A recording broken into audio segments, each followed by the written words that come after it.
بسم الله الرحمن الرحيم السلام عليكم ورحمة الله وبركاته إن الحمد لله نحمده ونستعينه ونستغفره ونعوذ بالله من شرور أنفسنا وسيئات أعمالنا من يهده الله فلا مضل له ومن يضلله فلا هادي له أشهد أن لا إله إلا الله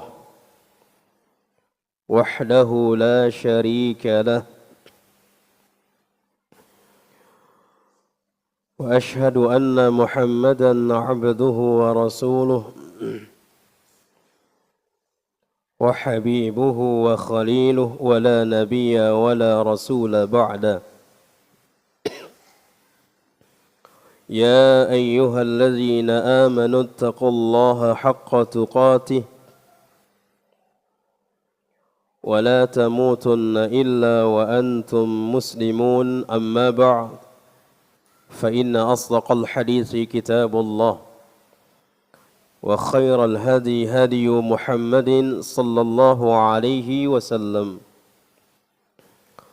وشر الأمور محدثاتها وكل محدثة بدعة وكل بدعة ضلالة وكل ضلالة في النار أحبتي في الله رحمني ورحمكم الله.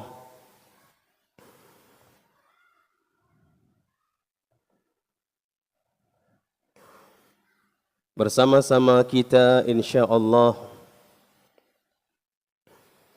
membahas kitab Syarah Umdatul Ahkam yang berisikan hadis-hadis yang diambil dari riwayat Al-Imam Al-Bukhari dan Imam Muslim yang membahas seputar fikih atau permasalahan-permasalahan fikih. Kemarin kita terakhir di hadis yang ke-12. Hadis yang ke-12 dari Abu Ayyub Al-Ansari. An Abi Ayyub Al-Ansari radhiyallahu anhu qala, dari Abu Ayyub Al-Ansari radhiyallahu anhu telah berkata, Abu Ayyub Al-Ansari seorang sahabat Nabi, sahabat yang mulia.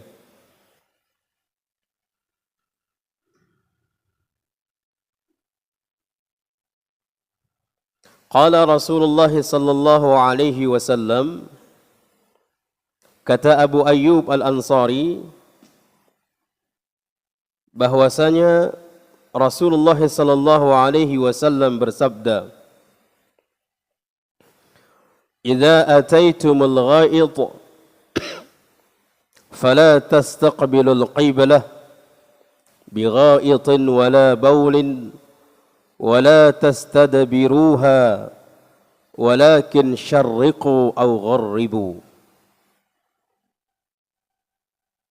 Kata Rasulullah sallallahu alaihi wasallam, apabila kalian mendatangi tempat pembuangan qadha hajat atau khala atau kamar mandi, fala tastaqbilul qiblah, maka jangan kalian menghadap qiblat, bigha'itin wala baulin, pada waktu ketika membuang air besar dan juga membuang air kecil. Wala tastadbiruha, dan jangan juga membelakanginya. Tidak boleh menghadap dan juga tidak boleh membelakangi kiblat. Walakin syarriqu au gharribu, tapi mengarahlah kepada timur atau mengarah kepada barat, karena ini adalah di Madinah. Maka di sini ada sebuah hukum yang kita ambil, bahwasanya larangan di dalam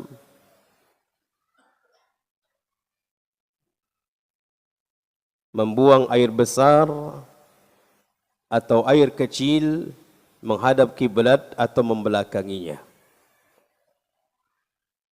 Ini poin pertama.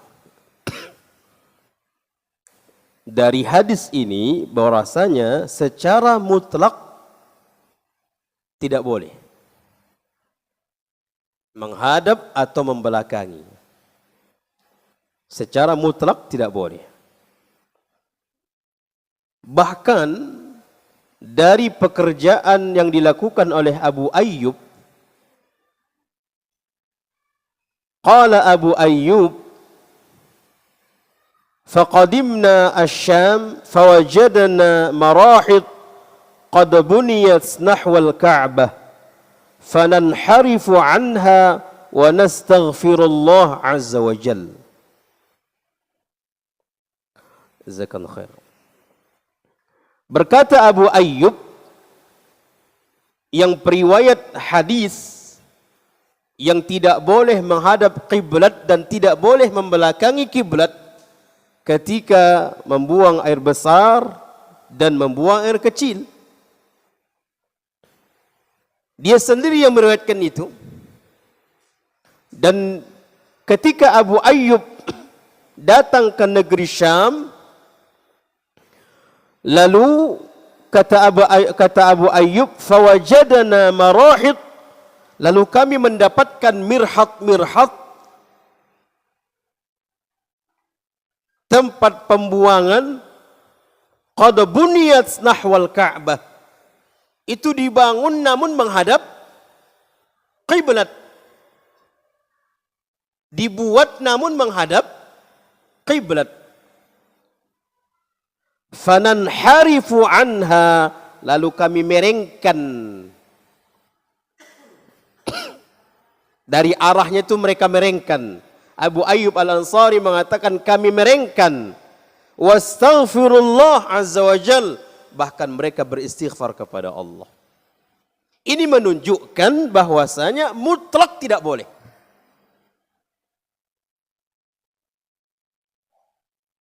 Hadis Abu Ayyub Al-Ansari ini mengatakan mutlak tidak boleh.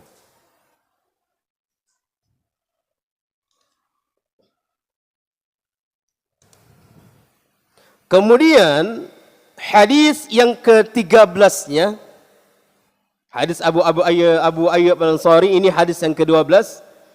Kemudian di hadis yang ke-13, an Abdullah bin Umar bin Khattab radhiyallahu anhuma, dari Abdullah bin Umar bin Khattab radhiyallahu anhuma qala, dari Abdullah bin Umar ibnu Umar radhiyallahu anhuma qala, raqaitu yawman ala baiti Hafsah fara'aitu an-nabiyya sallallahu alaihi wasallam yaqdi hajatahu mustaqbil asy-Syam mustadbir al-Ka'bah. Kata Ibnu Umar, aku memanjat pada suatu hari di rumah, di atas rumahnya Hafsah.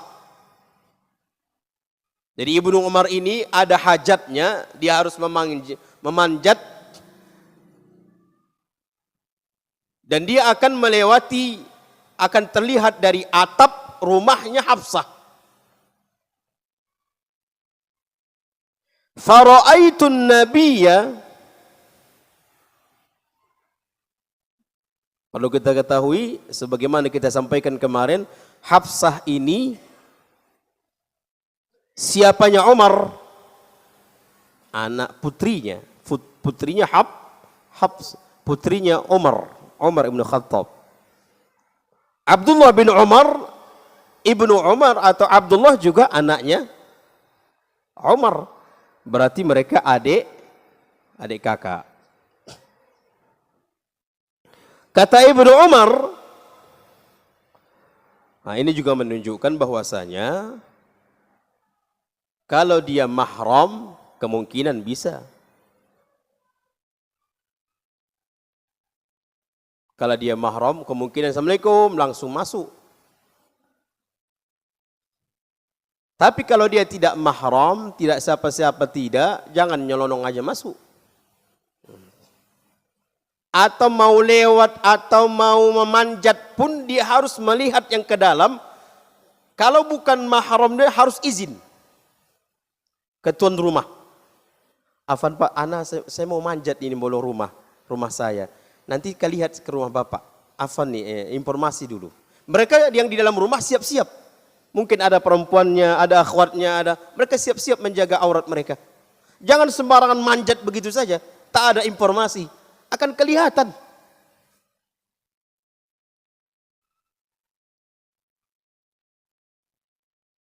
Ibnu Umar karena ini adalah mahramnya kakaknya. Itu pun fara'aitun Nabi yaqdi hajatahu mustaqbil Syam mustadbirul Ka'bah. Aku melihat Nabi sedang qada hajat. Yaqdi hajatahu. Aku melihat Nabi sedang qada hajat.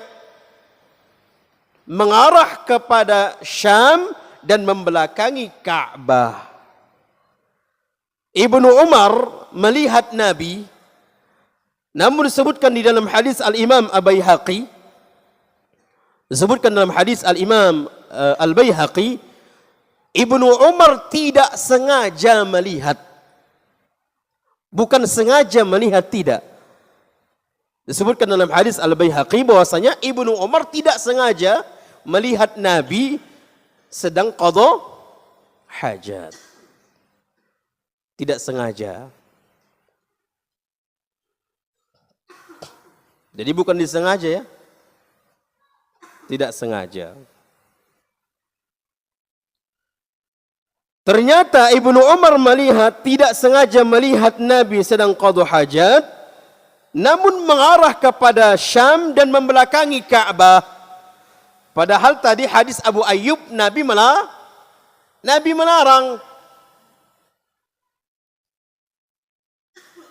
Hadis Abu Ayyub Nabi melarang.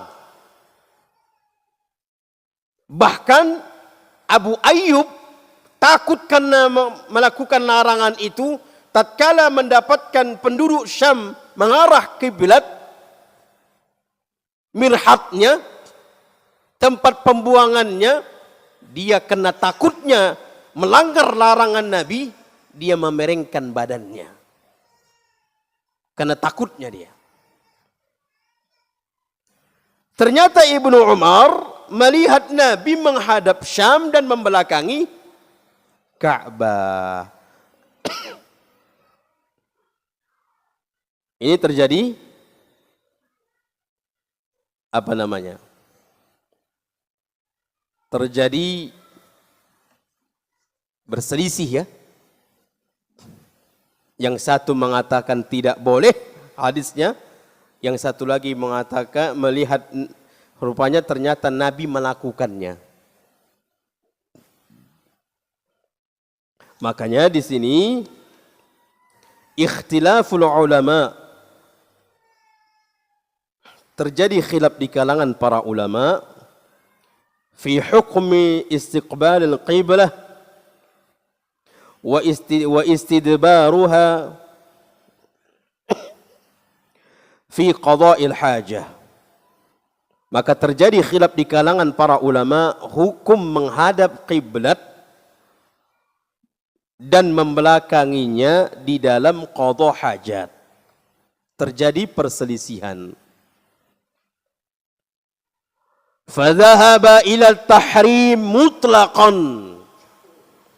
Pendapat yang pertama haram mutlak. tidak boleh.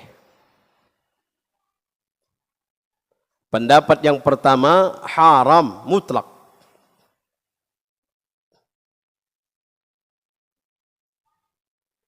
Siapa yang berpendapat seperti ini, yang dia katakan mutlak haram, tidak boleh.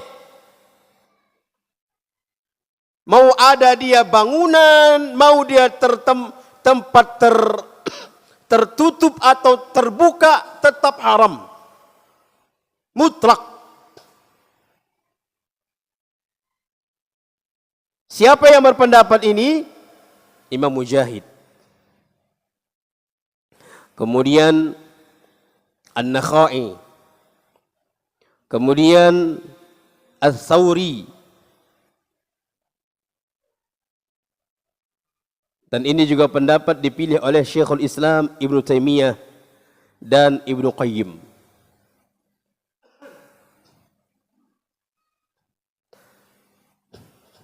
Apa hujjah mereka? Apa dalil mereka? Hujjah mereka, argumen mereka mengatakan haram mutlak. Yang pertama hadis Abu Ayyub Al-Ansari. Yang pertama hadis Abu Ayyub Al-Ansari. Yang kedua, dalil mereka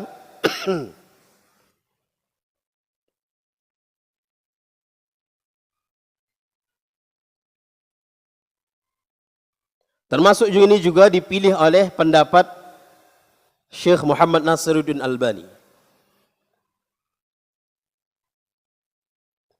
Ibnu Hazm juga berpendapat pendapat yang pertama, mazhab yang pertama, tidak boleh.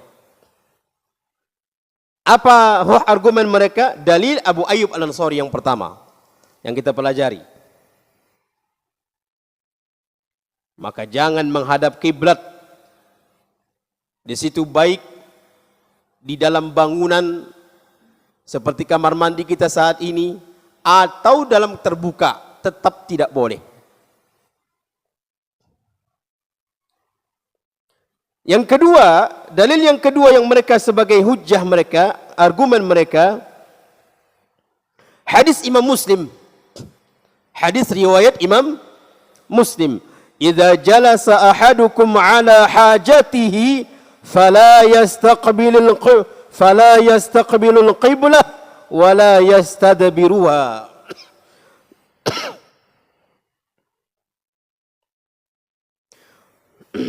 Idza jalasa ahadukum ala hajatihi, apabila duduk salah seorang di antara kalian di dalam hajatnya, itu ketika di mirhat, ketika di atas mirhat atau di dalam kondisi buang hajat, fala yastaqbil al-qiblah, maka jangan menghadap qiblat, wala yastadbirha, dan jangan membelakanginya. Ini hadis Imam Muslim. Siapa-siapa imam yang berpendapat seperti ini? Imam Mujahid, Imam An-Nakhai, Imam Ats-Tsauri, kemudian Imam Ibnu Hazm, kemudian Al-Imam Ibnu Taimiyah, kemudian Al-Imam Ibnu Qayyim, termasuk juga Muhammad Nasiruddin Al-Albani.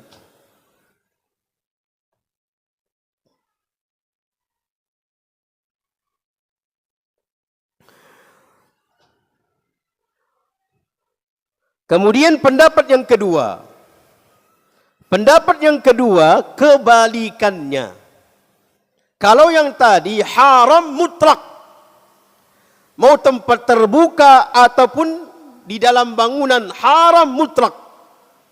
Pendapat yang kedua kebalikannya, ila jawazihi mutlaqan, boleh secara mutlak. Baik itu terbuka maupun dalam bangunan, boleh menghadap kiblat dan boleh membelakanginya.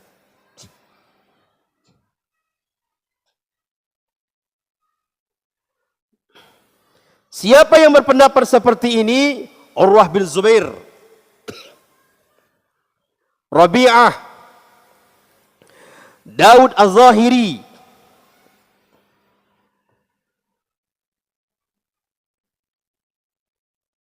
Daud Az-Zahiri.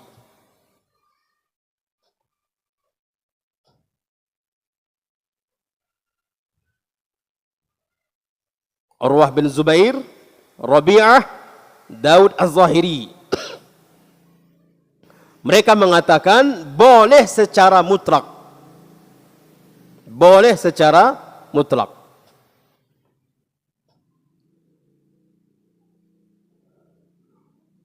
Apa hujjah mereka? Hujjahnya adalah hadis Ibnu Umar yang tadi Umar memanjat.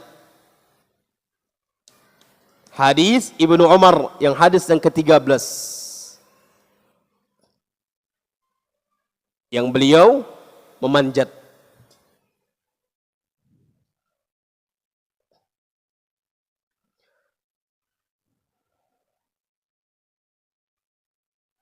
Kemudian hujjah mereka juga disebutkan di dalam hadis riwayat Imam Ahmad,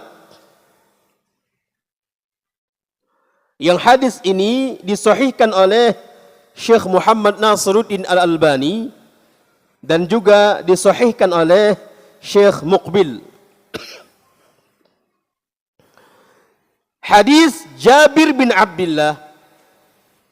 Ini hadis hujjah mereka yang kedua. Yang pertama, hujjah mereka dengan hadis Ibnu Umar yang memanjat tadi. Yang kedua, hujjah mereka dengan hadis Jabir bin Abdullah. Yang hadis ini disahihkan oleh Syekh Albani dan juga Syekh Muqbil. Kata Jabir bin Abdullah, naha Rasulullah sallallahu alaihi wasallam an nastaqbil al-qiblah bi baulin fara'aituhu qabla an yuqbad bi'amin yastaqbiluha. Kata Jabir, Rasulullah SAW melarang kami untuk menghadap qiblat di dalam baul atau qada hajat. Rasulullah SAW melarang kami menghadap qiblat di dalam baul atau qada hajat. Fara'aituhu qabla an yuqbad bi'amin yastaqbiluha. Namun aku melihat Nabi sebelum 1 tahun sebelum wafatnya Nabi. 1 tahun sebelum wafatnya Nabi, aku melihat Nabi melakukannya, yaitu Nabi menghadap qiblat. Kapan dilihat Jabir itu? 1 tahun sebelum wafat Nabi. Yang pertama tadi Nabi melarang. Namun Jabir melihat ternyata Rasulullah menghadap qiblat. Ternyata Rasulullah dari segi perbuatannya melakukannya. Maka inilah dua dalil, dua hujjah, sehingga mereka, yaitu Urwah bin Rabi', kemudian Rabi'ah, Daud Az-Zahiri, mereka mengatakan ila jawazihi mutlaqan, boleh secara mutlak, baik itu di dalam bangunan maupun dia terbuka.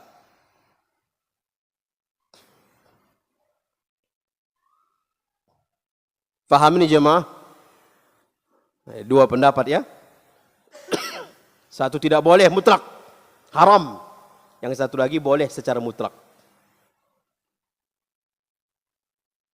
Kenapa dibedakan antara terbuka dengan bangunan? Ustaz, kalau di dalam bangunan kan tertutup dengan bangunan. Terbuka misalnya, bukankah ada yang menutupnya pohon-pohon? Bukankah ada yang menutupnya gunung-gunung?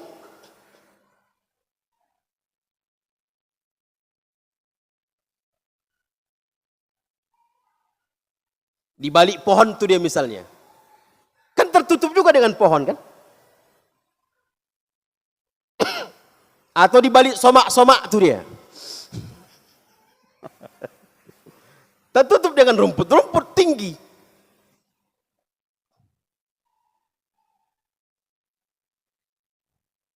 Atau di dalam gua, tertutup dengan atau di balik batu-batu.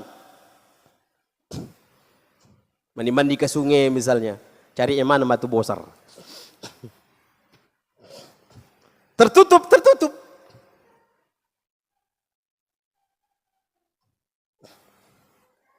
Maka dari situlah para ulama mengatakan boleh secara mutlak.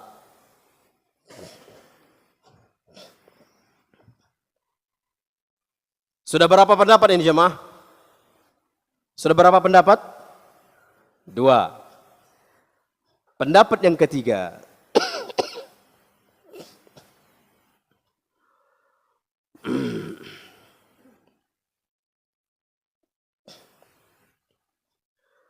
Pendapat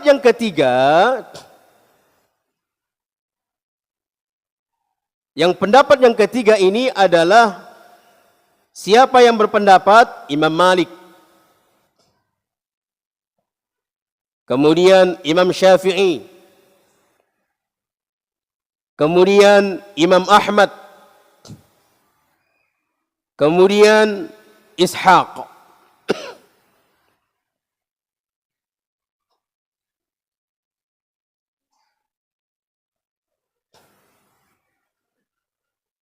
Dan Ibnu Hajar al-Asqalani mengatakan ini pendapat jumhur ulama.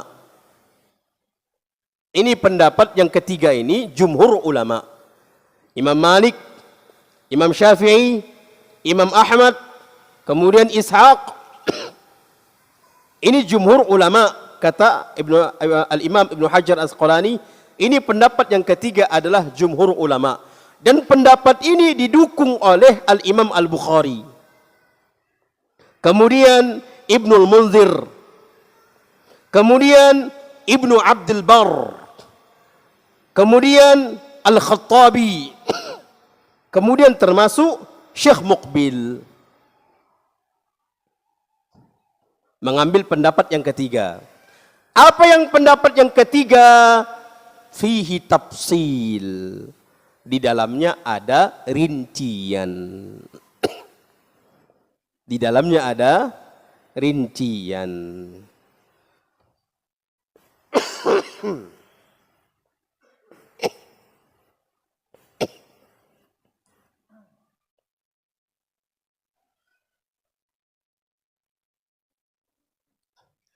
Apa rinciannya? Diharamkan kalau tidak di dalam bangunan.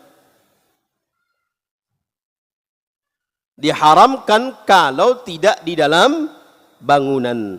Dan dibolehkan jika di dalam bangunan. Kalau dia tidak di dalam bangunan, berarti termasuk juga kalau dia entah terbuka atau berlindung di balik-balik pohon, batu, termasuk juga. Itu tidak dibolehkan. Tapi kalau dia di bangunan tertutup, maka ini dibolehkan. Inilah pendapat jumhur ulama. Dan di sini penulis mengatakan,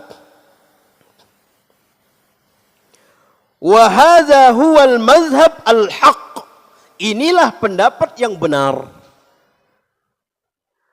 Allazi tajtami'u fihi al-adillah asy-syar'iyyah as-sahihah al-wadihah. Yang pendapat ketiga ini menggabungkan dalil-dalil seluruhnya. Kalau pendapat yang pertama mengatakan mutlak haram, bagaimana dengan dalil Nabi melakukannya? Bagaimana dengan riwayat-riwayat Nabi yang menghadap kiblat? Kalau pendapat mengatakan boleh secara mutlak, bagaimana dengan dalil-dalil Nabi melarangnya? Maka pendapat yang ketiga menjamak seluruh dalil, menghubungkan seluruh dalil yang mengatakan tidak boleh, yang mengatakan boleh. Riwayat yang mengatakan dilarang riwayat yang melakukan, Nabi melakukannya. Bagaimana al-jam'u bainahuma? Bagaimana mensatukan dua dalil yang berbeda ini? Inilah dia pendapat yang ketiga. Kalau dia tempat yang terbuka, tidak di dalam bangunan, tidak boleh. Sesuai dengan dalil yang melarang. Kalau dia tempat tertutup, boleh. Sebagaimana praktek Nabi. Sebagaimana perbuatan Nabi. Jelas ini jemaah? Baik. Ada pendapat yang ketiga, yaitu makruh.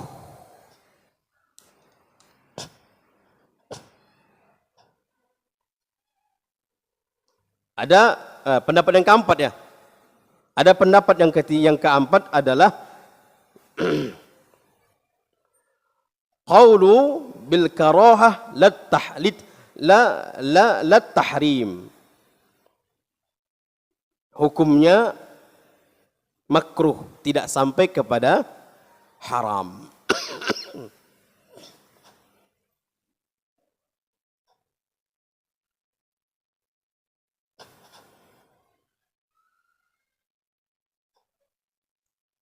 Pendapat yang keempat, makruh, tidak sampai kepada haram.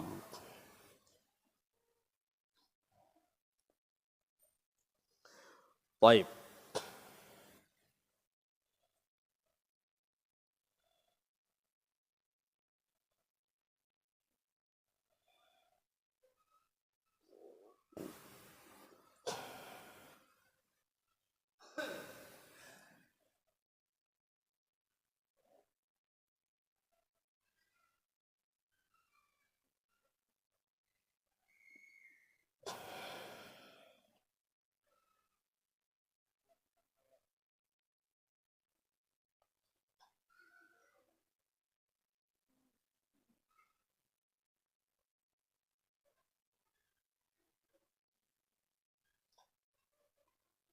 Baik, berarti kita kalau sudah faham, kita lanjut ke hadis Ar-Rabi' Ashar. Hadis yang keberapa? 14. Hadis yang ke-14.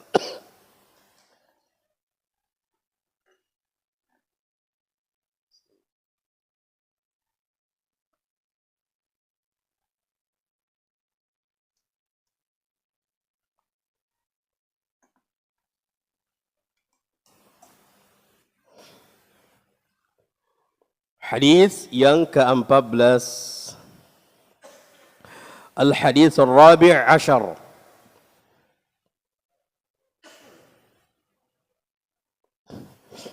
An Anas bin Malik radhiyallahu anhu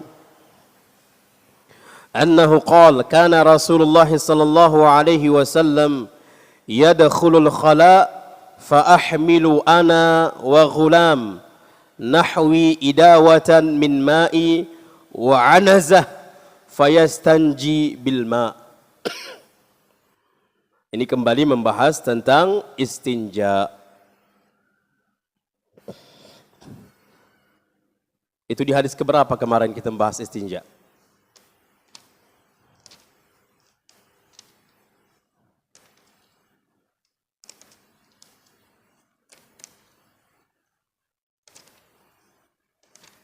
Oh, udah panjang kita nih ya.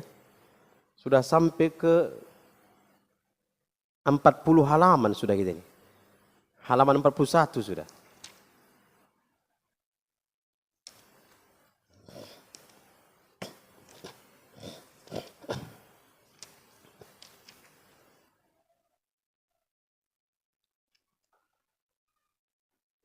Hadis yang keempat ya. Idza tawadda ahadukum falyaj'al fi anfihi ma'an thumma liyastanshir wa man istajmara falyutir. Bagi beristinja maka istinja dengan batu, maka hendaklah bilangan ganjil. Kita juga sudah sempat singgung istinja antara mana saja yang boleh pakai beristinja. Kotoran yang kering tak boleh istinja. Tulang-tulang tidak boleh. Baik. Kata Anas bin Malik, annahu qala kana Rasulullah sallallahu alaihi wasallam yadkhulul khala. Kata Anas bin Malik bahwasanya Rasulullah sallam masuk ke khala,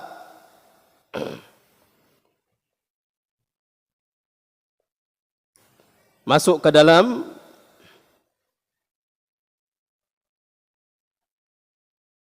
khala untuk membuang hajat. Fa ahmilu ana, Nabi itu sedang membawa Anas,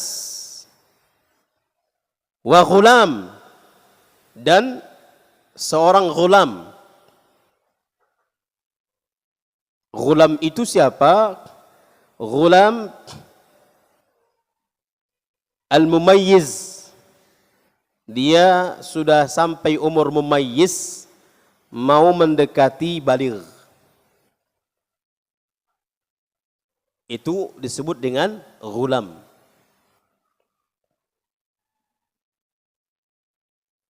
Kata Anas, makanya Anas ini berhampir bersamaan, berdekatan umur Anas bin Malik dengan ghulam tadi. Berdekatan umurnya. Berarti waktu itu Anas masih kecil ya. Naam, Anas itu sudah dihadiahkan oleh ibundanya, atau Anas ini sudah membantu Nabi semenjak umur 9 tahun. Makanya kalau dikatakan tadi ghulam di sini mau mendekati mumayyiz, mau mendekati baligh, berarti mendekati umur antara Anas dengan ghulam di sini. Di sini ada 2 orang dibawa Nabi. Satu Anas bin Malik, yang kedua ghulam, tidak disebutkan namanya. Kata Anas, kana Rasulullah SAW yadkhulul khala fa ahmilu ana wa ghulam. Sewaktu Nabi masuk, Nabi itu sedang membawa saya dan ghulam. Nahwi idawatan min ma'i wa anazah. Maka saya dan ghulam tadi membawakan kepada Nabi ember yang berisi air. Kemudian anazah. Anazah di sini asa, dia tongkat, namun tongkatnya lebih pendek daripada tombak. Kayu, namun kayu itu lebih pendek dari tombak. Tombak itu berapa panjangnya?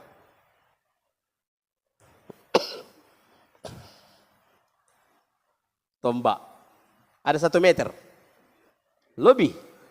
Hah? 1,5. Ada tombak antum? Hah?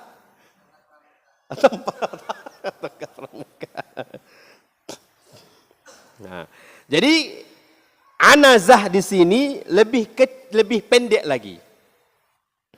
Maka Anas bin Malik dengan ghulam ini membawakan 1 ember berisi air dan anazah, tongkat tadi, kayu tadi. Udah azan jemaah? Hah? Iya. Azan kita dulu ya? Azan kita dulu. Setelah azan insyaallah kita lanjut. Baik. Ahibati fillah rahimani wa rahimakumullah. Kata Anas bin Malik, berarti Anas bersama ghulam ini bersama Rasulullah SAW ketika Nabi masuk ke khala. Begitu Nabi SAW masuk ke khala, kemudian datanglah air dibawakan oleh Anas bersama ghulam ini. Diambilkan oleh Anas bersama ghulam ini air dengan kayu. Namun fayastanji bilma, kemudian Nabi memilih air. Ini bahwasanya Nabi mencukupkan beristinja dengan air. Ada sebuah buku ringkasan dari kitab Umdatul Ahkam. Di sini disebutkan bahwasanya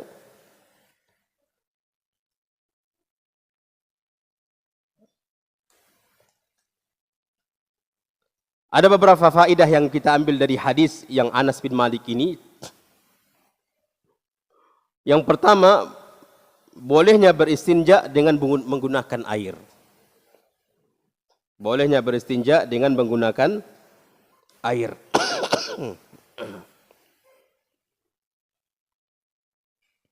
Di dalam beristinja boleh mencukupkan dengan air saja, sebagaimana hadis Anas ini. Nabi hanya mencukupkan air, beristinja dengan air. Sebagaimana kana Rasulullah SAW yadkhulul khala fa ahmilu ana wa ghulam nahwi idawatan min ma'in wa anazah fayastanji bil ma'.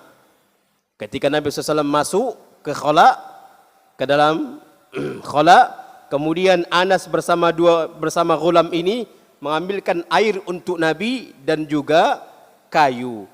Dan Nabi memilih air, sehingga ini menunjukkan Nabi mencukupkan istinja dengan air. Atau boleh beristinja dengan batu, sebagaimana riwayat hadis yang keempat tadi ya.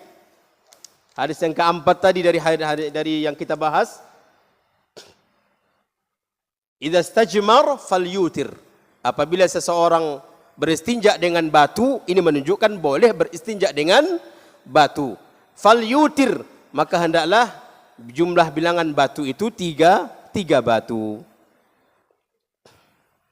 Bagaimana dengan menggabungkan antara batu dengan air? Di sini khilaf di kalangan para ulama. Boleh tidak menggabungkan antara batu dengan air? Atau menggabungkan selain dari batu? Entah tisu, setelah tisu disiram lagi pakai air. Kecuali air tidak ada. Kecuali air tidak ada. Orang ini beristinja menggabungkan antara dengan batu, menggabungkan dengan batu dengan beristinja dengan air. Ini terjadi khilaf di kalangan para ulama. Sebagian ulama mengatakan tidak boleh menggabungkannya. Batu dengan air digabungkan dalam istinja, nggak boleh menggabungkannya. Yang mengatakan tidak boleh, ini pendapat Syekh Al-Albani dan Syekh Muqbil. Syekh Albani mengatakan menjamak antara batu dan air tidaklah sah dari Nabi.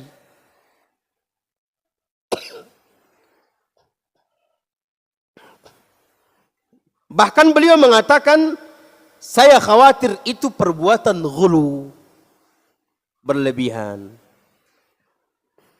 Syekh Muqbil mengatakan tidak sah satu hadis pun tentang menjamak, Nabi menjamak batu, beristinja dengan batu dan air. Terjadi khilaf di kalangan para ulama. Berarti terjadi khilaf, berarti sebagian ulama membolehkan. Kalau Syekh Albani dan Syekh Muqbil tidak membolehkannya, berarti ada ulama-ulama yang membolehkannya. Ini faedah yang pertama. Faedah yang kedua,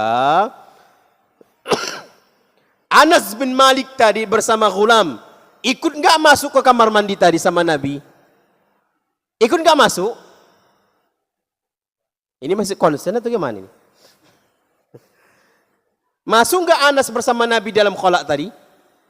Tidak, di luar mereka. Ini menunjukkan menjaga aurat walaupun masih koci. Kan masih mumayyiz tadi kan? Antara mumayyiz dengan baligh. Walaupun masih koci. Nah. Jadi jangan sembarangan, walaupun masih koci jangan dinampak-nampakkan. Makanya terkadang ada kekeliruan. Terkadang ada kekeliruan anak-anak yang sudah SMP mandi bersama tanpa pakaian. Ini keliru ini. Demikian juga antara perempuan dengan perempuan SMP. Laki-laki dengan laki-laki tanpa pakaian. Ini keliru. Ini akan mengakibatkan penyakit. Ini akan mengakibatkan penyakit. Makanya kalau anak kita ada laki-laki dan perempuan, sudah mulai dia berumur berapa tahun dipisahkan tempat tidurnya? Ya umur-umur mumayyiz tadilah, ya, 7 tahun atau 10 tahun. Ya, itu sudah dipisahkanlah tempat tidurnya itu. Untuk menjaga itu juga. Ini sekarang subhanallah mandi bersama la ilaha illallah. SMP.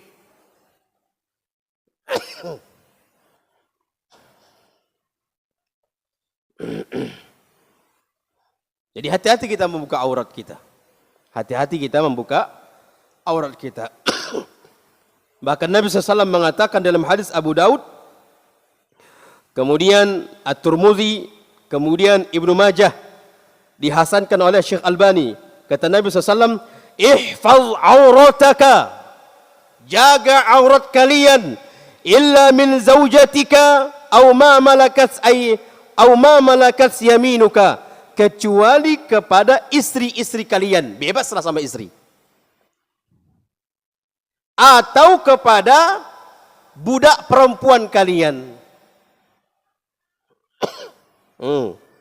Jaga aurat. Kalau dia perempuan, jaga aurat kecuali kepada suami. Kalau laki-laki, jaga aurat kecuali kepada istri. Bebas.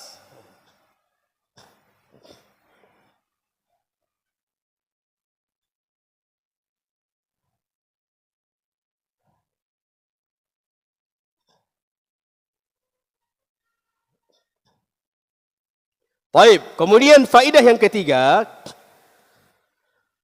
hendaklah kita ketika qada hajat siapkan dulu air. Sebagaimana Nabi itu diambilkan oleh Anas bin Malik air, baru air itu dibawa masuk oleh Nabi ke khala. Berarti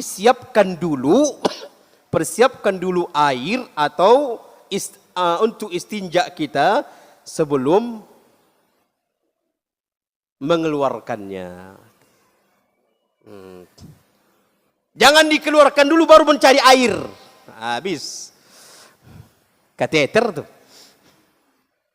Panggil memanggil lah. Dek, mati air dek. Dek, tak ada air dek. Siapkan dulu.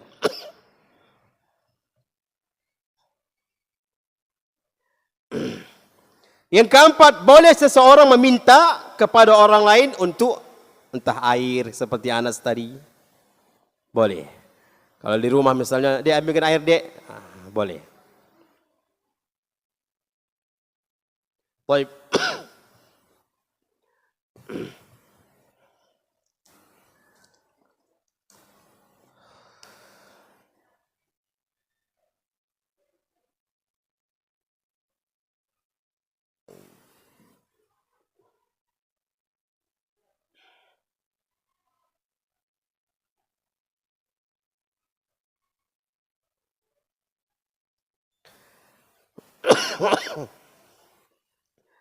Assalamualaikum Ustaz. Afwan, pertanyaannya di luar materi. Naam. Ada seseorang karyawan bekerja di salah satu perusahaan. Dia menjabat sebagai supir. Nah, jatah minyak dalam sekali perjalanan dari perusahaan misalnya 10 liter. Sementara supir itu bisa menghemat minyak dalam sekali perjalanan sebanyak 8 liter. Kemudian supir itu menjual sisa minyak jatah dari perusahaan itu untuk keperluan pribadinya. Bila terjadi kerusakan di jalan yang jadi pertanyaan, Apakah halal sisa minyak yang dijual supir tadi tanpa sepengetahuan perusahaan? Antum menjawab itu. Halal atau tidak? Izin dulu sama perusahaan.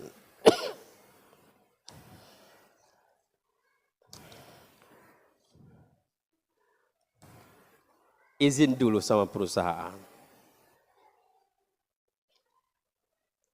Inventaris, izin dulu sama kemana dibawa itu. Kalau amanah dari perusahaan, ini mobil untuk bekerja saja. Boleh urusan pribadi kita? Izin dulu. Kalau tidak, habis.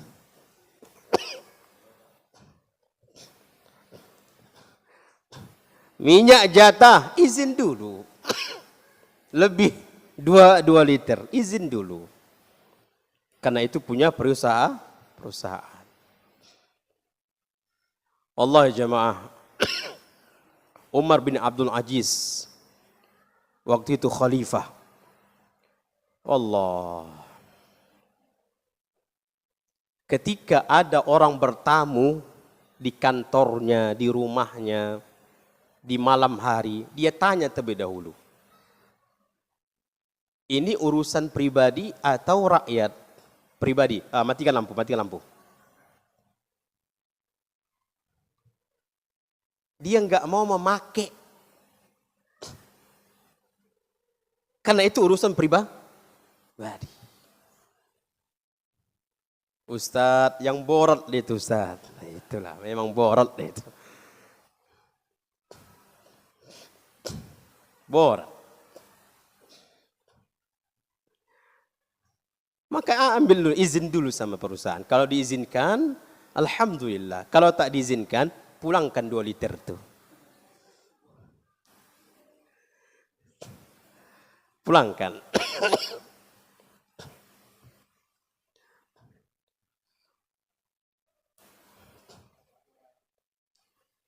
Ini inventaris sana itu bebas kan? Kemana-mana kan? Izin dulu ya.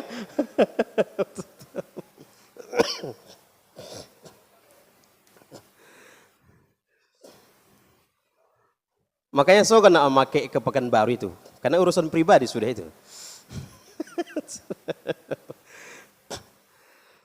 Baik, jadi izin dulu. Kalau diizinkan alhamdulillah, kalau nggak diizinkan pulangkan. Kalaupun terpakai, ceritakan kepada perusahaan. Ceritakan sama perusahaan. Tadi memang terpaksa, mungkin ada kerusakan. Jadi saya menjual ini untuk ini. Ceritakan. Agar supaya jelas kehalalan uang atau gaji atau apa yang kita terima itu. Jelas ini jemaah? Baik. Kita tutup dengan doa kafaratul majlis. Subhanakallahumma bihamdika asyhadu an la ilaha illa anta astaghfiruka wa atubu ilaik. Assalamualaikum warahmatullahi wabarakatuh.